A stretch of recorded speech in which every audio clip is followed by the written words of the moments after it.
2029년 4월 어느 월요일 아침, 당신은 아직 출근 전 샤워를 하고 있습니다. 갑자기 울리는 팀장의 전화. 오늘 오후에 잠깐 면담 좀 하시죠? 이 순간 당신은 알아차립니다. 회사가 무언가 결정했다는 걸. 그리고 그 대상이 바로 나라는 걸. 머릿속이 하얗게 변합니다. 아직 40대 중반인데? 아이는 아직 고등학생인데?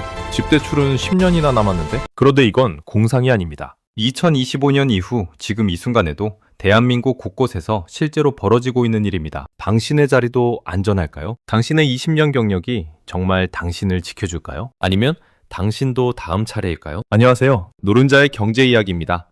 결론부터 말씀드리겠습니다. 이번 구조조정은 1998년 외환위기 이후 최대 규모입니다. 하지만 그때와는 완전히 다릅니다. 이유는 세 가지입니다. 첫째, 대상이 젊습니다. 둘째, 원인이 다릅니다. 셋째, 회복 가능성이 없습니다. 지금부터 하나씩 보여드리겠습니다. 2024년 초 은행권만 봐도 숫자가 충격적입니다. KB국민은행 647명, 신한은행 541명, 우리은행 429명, 하나은행 223명, 총 1880명이 희망퇴직으로 나갔습니다. 2025년은 더 심각했습니다. KT본사 직원 2800명 대상 희망퇴직, LG디스플레이전사 대규모 구조조정, SK온 사상 첫 희망퇴직 단행, NC소프트 최근 몇 년간 본사 인력 3000명 감축, 그리고 500대 기업 신규 채용 인하. 2022년 24,427명에서 2024년 6,104명으로 42.5% 감소. 아예 사람을 안 뽑는 방향으로 가고 있습니다. 그런데 외환위기 때와 뭐가 다를까요? 첫 번째 차이, 나이가 젊습니다. 1998년에는 주로 50대 이상이 대상이었습니다. 지금은 40대 초중반, 심지어 30대 후반까지 포함됩니다. KB국민은행 기준 만 40세 이상이면 희망퇴직 신청 가능. 일부 IT 기업은 35세 이상으로 기준을 낮췄습니다. 두 번째 차이, 보상금 수준이 다릅니다. 외환위기 때는 3년에서 5년치 연봉을 줬습니다. 지금은 많아야 2년치, 일부는 1년치만 줍니다. 한 금융권 직원의 증언입니다. 20년 넘게 다녔는데 퇴직금 포함해서 받은 돈이 연봉의 2.5배였어요. 이걸로 뭘 하라는 건지 막막했습니다. 세 번째 차이, 재취업이 거의 불가능합니다. 외환위기 때는 경기가 회복되면서 기회가 있었습니다. 지금은 40대 중반에 나오면 비슷한 수준의 일자리를 찾기가 하늘의 별 따기입니다. 네 번째 차이, 경제 상황의 본질이 다릅니다. 외환위기는 일시적 충격이었습니다. 지금은 구조적 저성장입니다. 2025년 한국경제 성장률 예상치는 0.7%에서 1.5% 사이, 잠재 성장률 2%보다 훨씬 낮은 수치입니다. 그럼 왜 갑자기 이런 일이 벌어질까요? 기업들은 공식적으로 말합니다. 디지털 전환, 조직 효율화, 미래 경쟁력 강화. 하지만 진짜 이유는 따로 있습니다. 바로 인공지능입니다. 우리가 상상하는 것보다 훨씬 빠르게, 훨씬 광범위하게 일자리를 대체하고 있습니다. 구체적인 숫자를 보겠습니다. 챗GPT 플러스 같은 생성형 인공지능 서비스, 월 구독료가 미국 기준 $20, 우리 돈으로 약 28,000원에서 29,000원입니다. 네이버 클로바엑스, 구글 제미나이도 비슷한 가격대입니다. 반면 대기업 사무직 직원 한 명의 인건비는 어떨까요? 연봉 6천만 원 기준으로 4대 보험, 퇴직금, 각종 복리후생비를 더하면 실제 회사 부담 비용은 연간 약 8천만 원에서 9천만 원, 월로 따지면 700만 원이 넘습니다. 유료 인공지능 구독료에 거의 250배입니다. 무료 버전을 활용하면 그 차이는 더 벌어집니다. 더 중요한 건 생산성입니다. 한 IT 기업 인사팀 내부조사 자료, 보고서 작성, 데이터 분석, 고객 응대 업무에서 인공지능을 활용한 직원 1명이 인공지능 없이 일하는 직원 3명에서 5명만큼의 성과를 냈습니다. 한국은행이 2025년 10월에 발표한 보고서는 더 충격적입니다. 지난 3년간 청년층 일자리 21만 1천 개 감소, 이 중 98.6%에 해당하는 20만 8천 개가 인공지능 노출도가 높은 업종에서 사라진 일자리였습니다. 거의 모든 청년층 일자리 감소가 인공지능 때문이라는 얘기입니다. 더 역설적인 건 같은 기간 50대 일자리는 오히려 20만 9천 개 증가했다는 겁니다. 왜 이런 일이 벌어질까요? 인공지능이 대체하기 쉬운 건 정형화된 업무, 반복적인 업무, 데이터 처리 업무입니다. 이런 일은 주로 젊은 실무자들이 담당합니다. 반면 복잡한 협상, 관계관리, 전략적 의사결정은 아직 경험 많은 중장년층이 필요합니다. 결과적으로 인공지능은 세대 간 고용 불균형을 더 심화시키고 있습니다. 그럼 어떤 직무가 가장 먼저 인공지능으로 대체되고 있을까요? 첫 번째는 은행의 텔러와 창구 직원입니다. 이미 많은 은행 지점이 무인화되고 있습니다. 금융감독원 자료에 따르면 KB국민은행의 경우 2020년 대비 2024년 현재 지점 수가 20% 이상 줄었고 창구 직원도 비슷한 비율로 감소했습니다. 고객들이 모바일 뱅킹으로 넘어가면서 단순 업무는 인공지능 챗봇이 처리하고 복잡한 업무는 화상 상담으로 처리하는 시스템이 자리 잡았습니다. 두 번째는 콜센터 상담원입니다. 통신사 고객센터에 전화해 보신 분들은 아실 겁니다. 이제 처음부터 끝까지 사람과 통화하는 경우가 거의 없습니다. KT의 경우 인공지능 상담원이 전체 상담의 70% 이상을 처리하고 있고, SKT는 인공지능이 90% 가까이 1차 응대를 맡고 있습니다. 세 번째는 중간 관리자들입니다. 이게 좀 의외일 수 있습니다. 실무자들은 그래도 현장에서 손발을 움직여야 합니다. 그런데 보고서 취합하고 일정 조율하고 성과 관리하는 중간 관리자의 업무는 인공지능과 디지털 협업 툴로 상당 부분 대체 가능합니다. 실제로 한 대기업 계열사에서는 팀장급 직급을 30% 줄이고 대신 실무자들에게 인공지능 기반 프로젝트 관리 툴을 도입했습니다. 결과는 어땠을까요? 업무 효율은 오히려 올라갔다고 합니다. 네 번째는 회계와 재무 분석 업무입니다. 전표 처리, 결산보고서 작성, 재무제표 분석 같은 업무가 인공지능으로 자동화되면서 관련 부서 인원이 크게 줄고 있습니다. 삼성 SDS가 개발한 인공지능 회계 시스템은 이미 여러 대기업에 도입되어 한 달에 수백 시간 걸리던 결산 업무를 며칠 만에 끝낸다고 합니다. 그런데 여기서 끝이 아닙니다.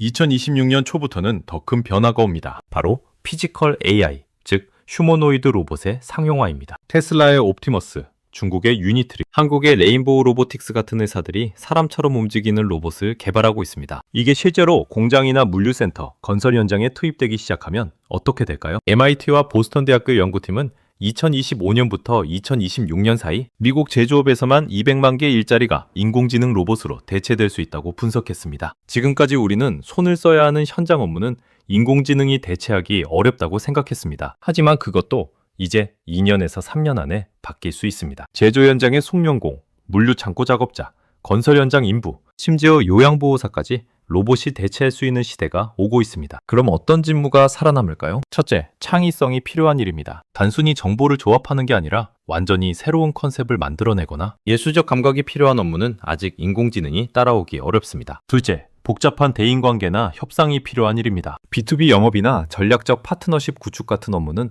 아직 사람의 영역입니다. 셋째, 높은 수준의 전문성과 책임이 필요한 일입니다. 의사, 변호사, 고급 엔지니어링 같은 분야는 당분간 안전합니다. 넷째, 그리고 이게 가장 중요한데요. 인공지능을 잘 다루는 사람입니다. 이제 1분 정도 남았습니다. 다음 파트에서는 기업들이 공개하지 않는 진짜 계산법과 희망퇴직이라는 이름, 뒤에 숨겨진 압박의 실체를 보여드리겠습니다. 그리고 실제로 나간 사람들이 지금 어떻게 살고 있는지 그들의 생생한 증언도 들려드리겠습니다. 기업들이 공개적으로 이야기하는 구조조정 이유는 보통 이렇습니다. 급변하는 시장 환경에 대응하기 위해, 디지털 전환을 가속화하기 위해, 미래 성장 동력 확보를 위해 그럴듯하게 들립니다. 하지만 내부 기획 문서나 이사회 보고서를 들여다보면 진짜 이유는 훨씬 단순하고 냉정합니다. 한 대기업 전략기획실에서 작성한 내부 보고서에는 이런 표가 있었습니다. 직원 A 45세, 근속 20년, 연봉 7천만 원. 이 직원의 향후 10년 예상 인건비 총액은 9억 원입니다. 반면 인공지능 솔루션 도입 및 운영비는 향후 10년 총 5천만 원입니다. 차액은 얼마일까요? 8억 5천만 원입니다. 이게 기업 입장에서 보는 현실입니다. 한 명을 내보내면 8억이 남는 겁니다. 100명을 정리하면 어떻게 될까요? 50억 원입니다. 그런데 한국 노동법상 대규모 구조조정은 쉽지 않습니다. 정당한 경영상 이유가 있어야 하고 노조와 협의도 해야 하고 정부에도 신고해야 합니다. 그래서 기업들이 찾은 방법이 뭘까요? 바로 희망퇴직이라는 이름입니다. 희망퇴직은 말 그대로 본인이 원해서 나가는 거라고 포장할 수 있습니다. 물론 실제로는 엄청난 압박이 있지만요. 한 금융권 직장인의 증언입니다. 팀장이 따로 불러서 이야기하더라고. 지금 나가면 위로금 2년치 주는데 나중에 구조조정 대상되면 법정 최소 금액만 받는다고요. 선택은 본인 몫이라면서요. 이게 진짜 자발적 선택일까요? 하지만 법적으로는 희망퇴직으로 분류되고 기업은 강요한 적 없다고 주장할 수 있습니다. 또 다른 방법은 성과평가 강화입니다. 갑자기 평가 기준을 높이고 인공지능을 활용한 업무량을 목표로 설정하는 겁니다. 당연히 기존 방식으로 일하던 직원들은 목표를 달성하기 어렵습니다. 몇 번 연속 낮은 평가를 받으면 어떻게 될까요? 능력 부족의 이유로 공고사직을 받게 됩니다. 최근 구조조정의 또 다른 특징은 40대 초중반 고연봉자들을 주로 타깃으로 한다는 겁니다. 왜 그럴까요? 첫째, 연봉 대비 생산성 이슈입니다. 40대 중반이면 연봉이 7천만 원에서 1억 원 사이인 경우가 많습니다. 하지만 실제 업무 생산성은 30대 직원과 큰 차이가 없다고 기업들은 판단합니다. 특히 인공지능을 활용한 업무에서는 젊은 직원들이 오히려 더 빠르게 적응하는 경우가 많습니다. 둘째, 퇴직금 부담입니다. 50대까지 두면 퇴직금이 더 많이 쌓입니다. 지금 내보내는 게 회사 입장에서는 유리한 겁니다. 셋째, 법적 리스크가 낮습니다. 40대는 고령자 차별로 보기 어렵고 그렇다고 젊어서 부당하다고 주장하기도 애매한 나이입니다. 한 인사 컨설팅 업체 대표는 이렇게 말했습니다. 기업들이 가장 정리하고 싶어하는 타깃이 45세 전후 근속 15년에서 20년 연봉 7천만 원 이상인 직원들이에요. 이들을 내보내고 인공지능과 젊은 직원 조합으로 대체하는 게 가장 효율적이라고 보는 거죠. 더 큰 문제는 기업들이 구조조정으로 줄인 인건비를 어디에 쓰는가입니다. 연구개발일까요? 신규 투자일까요? 아니요. 상당 부분이 주주 배당과 자사주 매입으로 돌아갑니다. 직원들 내보내서 아낀 돈으로 주주들 배불리는 겁니다. 이게 자본주의의 현실입니다. 그럼 실제로 희망퇴직으로 나간 사람들은 지금 어떻게 살고 있을까요? 케이스 1. 김모 씨, 46세, 전 시중은행 차장. 20년 넘게 은행에 다니다가 지난해 희망퇴직으로 나왔습니다. 받은 돈은 퇴직금 포함해서 약 1억 8천만 원. 처음에는 비슷한 금융권으로 이직하려고 했는데 면접만 50군데 넘게 봤지만 번번이 탈락했다고 합니다. 나이도 나이지만 금융권 전체가 축소되는 상황이라 경력직을 뽑지 않는다는 겁니다. 결국 프랜차이즈 카페를 창업했습니다. 초기 투자금 1억 2천만 원. 하지만 현실은 어땠을까요? 월 매출 2천만 원에 순이익은 200만 원 남짓. 은행 다닐 때 월급의 3분의 1도 안 됩니다. 하루 12시간씩 일하는데 버는 게 이 정도입니다. 은행 다닐 때는 앉아서 업무만 했는데 지금은 청소부터 계산까지 다 혼자 해요. 이게 내 인생인가 싶더라고요. 케이스 2. 박모 씨, 43세, 전 대기업 IT 부서 과장. 15년 다니던 회사에서 희망퇴직했습니다. 인공지능 도입으로 부서 자체가 축소되면서였습니다. 다행히 IT 업계에서는 프리랜서 수요가 있어서 프로젝트 단위로 일하고 있는데요. 문제는 수입이 불안정하다는 겁니다. 일 있을 땐 한 달에 600만 원씩 벌기도 하는데 없을 땐 두세 달씩 수입이 제로입니다. 4대 보험도 다 끊겨서 직접 내야 하고요. 평균 내면 회사 다닐 때 연봉의 60% 정도입니다. 매달 통장 잔고 확인하는 게 공포예요. 다음 달에 일이 들어올지 안 들어올지 모르니까요. 회사 다닐 때가 천국이었다는 생각이 듭니다. 이런 사례들이 지금 수천, 수만 명에게 벌어지고 있는 현실입니다. 대기업 경력직들의 재취업이 왜 이렇게 어려울까요? 첫째, 나이 장벽이 생각보다 훨씬 높습니다. 공식적으로는 나이 차별을 하면 안 되지만 실제로는 어떨까요? 40대 중반 넘어가면 서류 통과 자체가 어렵습니다. 한 헤드헌터는 이렇게 말합니다. 대기업들은 신입이나 3년 이하 경력직을 선호해요. 정년 많은 사람을 뽑으려면 연봉을 많이 줘야 하는데 차라리 인공지능 투자하는 게 낫다고 생각하는 거죠. 둘째, 스킬 미스매치 문제입니다. 대기업에서 20년 일했다고 하면 굉장히 전문가일 것 같지만 실제로는 그 회사 특유의 시스템과 프로세스에 익숙한 겁니다. 다른 회사로 가면 그 경험이 별로 쓸모없는 경우가 많습니다. 특히 인공지능 시대에는 새로운 툴과 시스템을 빠르게 배우는 게 중요한데 오랜 기간 한 회사에만 있던 사람들은 적응이 더딘 편입니다. 셋째, 중소기업은 문화 차이 때문에 힘들어합니다. 대기업 출신들이 중소기업으로 가면 보통 두 가지 문제가 생깁니다. 하나는 본인이 적응 못하는 겁니다. 체계적인 시스템이 없고 모든 게 즉흥적으로 돌아가는 환경이 답답하다는 거죠. 다른 하나는 중소기업에서 싫어하는 겁니다. 대기업 출신이 왜 여기 왔나 하는 의구심과 금방 더 좋은 데 가면 나가겠지 하는 불신 때문입니다. 경제적 문제는 가정에도 큰 영향을 미칩니다. 한 심리상담센터 상담사의 이야기를 들어보면 최근 40대 남성 내담자가 급증했다고 합니다. 그리고 그들의 고민은 비슷합니다. 아내와 자식들이 저를 보는 눈빛이 달라졌어요. 예전에는 든든한 가장이었는데 지금은 그냥 무능력한 사람으로 보는 것 같아요. 자녀 교육도 문제입니다. 많은 가정이 아이들 사교육에 수입의 30% 이상을 쓰고 있는데 갑자기 수입이 반으로 줄면 어떻게 될까요? 당장 학원을 줄여야 하고 이게 가족 갈등으로 이어집니다. 고3 아들 학원을 끊었어요.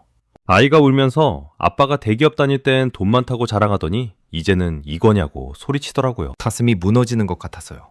실업자가 되면 고용보험으로 실업급여를 받을 수 있습니다. 하지만 이게 실제로 얼마나 도움이 될까요? 희망퇴직으로 나온 경우 실업급여 수급기간은 최대 8개월입니다. 금액은 퇴직 전 평균 임금의 60%, 상한액은 하루 6만 6천 원입니다. 월로 환산하면 최대 약 200만 원 정도 받을 수 있는 겁니다. 대기업 다닐 때 월급이 600만 원이었던 사람에게 200만 원으로 8개월을 버티라는 건데 현실적으로 가능할까요? 게다가 희망퇴직은 자발적 퇴사로 분류되는 경우가 많아서 실업급여 수급 자격도 제한받을 수 있습니다. 정부는 중장년 재취업 지원 프로그램을 운영하고 있습니다. 고용복지 플러스 센터에서 직업상담, 훈련, 취업 알선을 해준다고 하는데요. 실제로 이용해본 사람들의 평가는 어떨까요? 솔직히 별 도움 안 됩니다. 왜 그럴까요?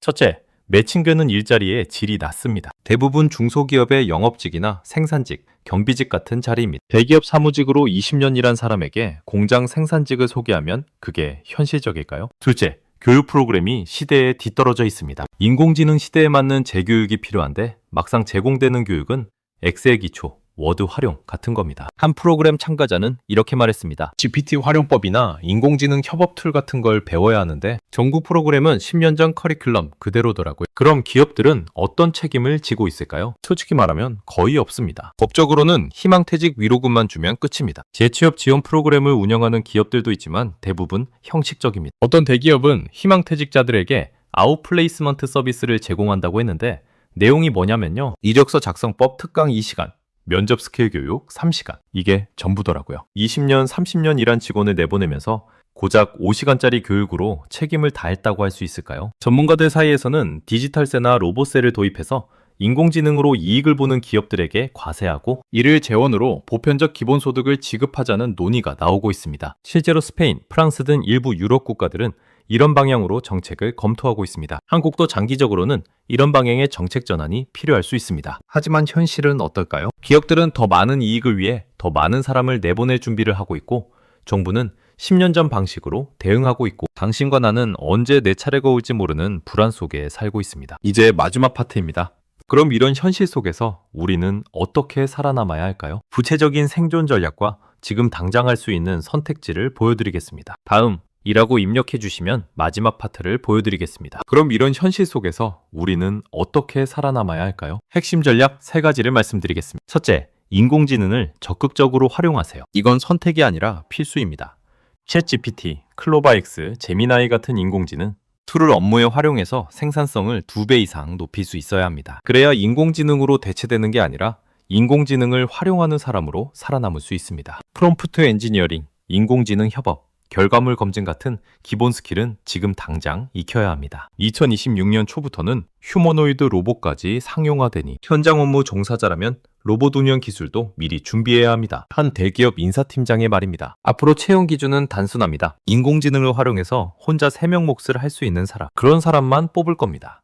지금 당장 무료 버전이라도 써보세요. 보고서 작성할 때, 데이터 분석할 때, 아이디어 회의할 때 매일 1시간씩만 인공지능과 함께 일하는 연습을 하세요. 6개월 후면 확실히 달라집니다. 둘째, 재정적 안전망을 구축하세요. 평생 직장 개념은 이제 없습니다. 최소 1년치 생활비를 현금성 자산으로 보유하고 월급 외에 제2의 수입원을 만들어야 합니다. 월급의 20% 이상은 무조건 저축하세요. 갑자기 실직해도 급하게 아무 일이나 하지 않고 제대로 된 다음 기회를 찾을 수 있는 버퍼가 필요합니다. 한 재무 상담사의 조언입니다. 40대 직장인들이 가장 후회하는 게 뭔지 아세요? 30대 때 번 돈 다 쓴 거예요. 그때 조금만 아꼈어도 지금 이렇게 급하게 창업하거나 아무 일자리나 잡지 않았을 텐데 하고요. 부업이든 투자든 프리랜싱이든 지금부터 준비하세요. 회사 다닐 때 바쁘다고 안 하면 나중에 잘렸을 때 더 힘들어집니다. 실제로 희망퇴직 후 안정적으로 살고 있는 사람들의 공통점이 있습니다. 회사 다닐 때부터 제2의 수입원을 만들어 놨다는 겁니다. 온라인 강의를 하든 프리랜서 프로젝트를 하든 작은 수입이라도 만들어 놓은 사람들은 퇴직 후에도 버팁니다. 셋째, 시장에서 통하는 역량을 쌓으세요. 회사 안에서만 인정받는 경력이 아니라 회사 밖에서도 가치 있는 스킬과 실적을 쌓아야 합니다. 20대에서 30대는 인공지능, 데이터 분석 같은 미래 핵심 역량에 집중하세요. 30대 후반에서 40대 초반은 확실한 전문가가 되거나 완전히 새로운 길로 갈 준비를 해야 합니다. 어정쩡하게 있으면 가장 위험합니다. 40대 중후반 이상은 프랜차이즈 창업보다는 초기 투자가 적고 작은 규모로 할 수 있는 일을 찾는 게 현실적입니다. 그리고 퇴직금 관리가 노후를 결정하니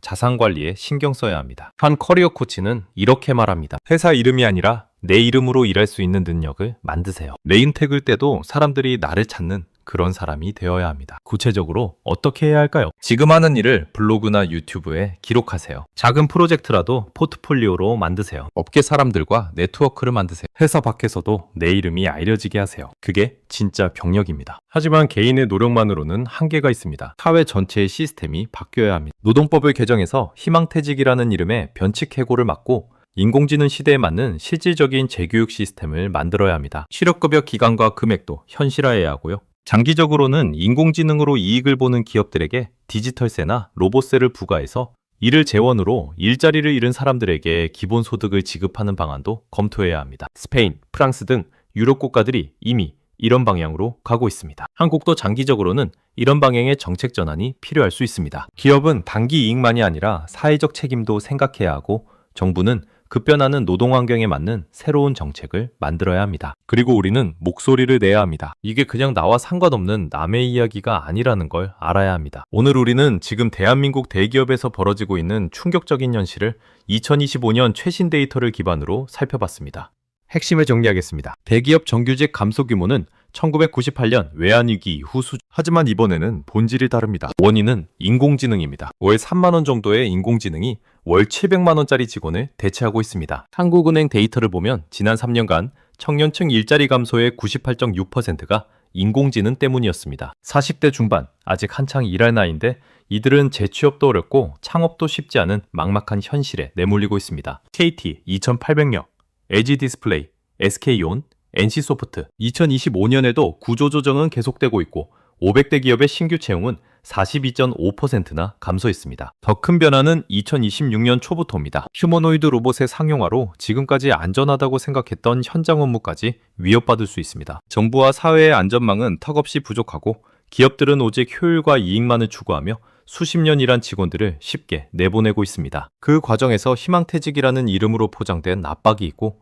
재취업은 거의 불가능하며 가정은 무너지고 있습니다. 하지만 우리가 손 놓고 있을 수만은 없습니다. 지금 당장 준비하지 않으면 다음은 여러분이 될 수 있습니다. 다시 한번 정리하겠습니다. 인공지능 스킬을 익히세요. 재정적 안전망을 구축하세요. 시장에서 통하는 역량을 쌓으세요. 그리고 끊임없이 배우고 적응하세요. 이건 2029년의 이야기가 아닙니다. 2026년, 2027년의 이야기입니다. 당신에게 남은 시간은 생각보다 많지 않습니다. 지금 이 순간에도 어디선가 누군가는 팀장에게 불려가고 있습니다. 지금 이 순간에도 어디선가 누군가는 희망퇴직 신청서를 받고 있습니다. 지금 이 순간에도 어디선가 누군가는 20년 다닌 회사를 나와 막막한 미래를 마주하고 있습니다. 그 사람이 당신이 아니라는 보장은 어디에도 없습니다. 당신의 학벌도, 당신의 경력도, 당신의 성실함도 당신을 지켜주지 못할 수 있습니다. 유일하게 당신을 지킬 수 있는 건 당신의 선택입니다. 지금 이 순간부터 무엇을 준비하느냐, 그게 3년 후 당신의 삶을 결정합니다. 동시에 우리는 이 문제를 사회적으로도 풀어가야 합니다. 더 강력한 고용보호, 실질적인 재교육 시스템, 튼튼한 사회안전망, 그리고 디지털세와 기본소득 같은 새로운 정책 대안을 만들어가야 합니다. 변화는 피할 수 없습니다. 하지만 그 변화를 어떻게 맞이하느냐는 우리에게 달려 있습니다. 준비된 사람은 기회를 잡고 준비하지 않은 사람은 도태됩니다. 당신은 어느 쪽이 되고 싶습니까? 3년 후 당신은 어디에 서 있고 싶습니까? 그 답은 오늘 당신이 무엇을 선택하느냐에 달려 있습니다. 지금 당장 시작하세요. 내일은 너무 늦을 수 있습니다.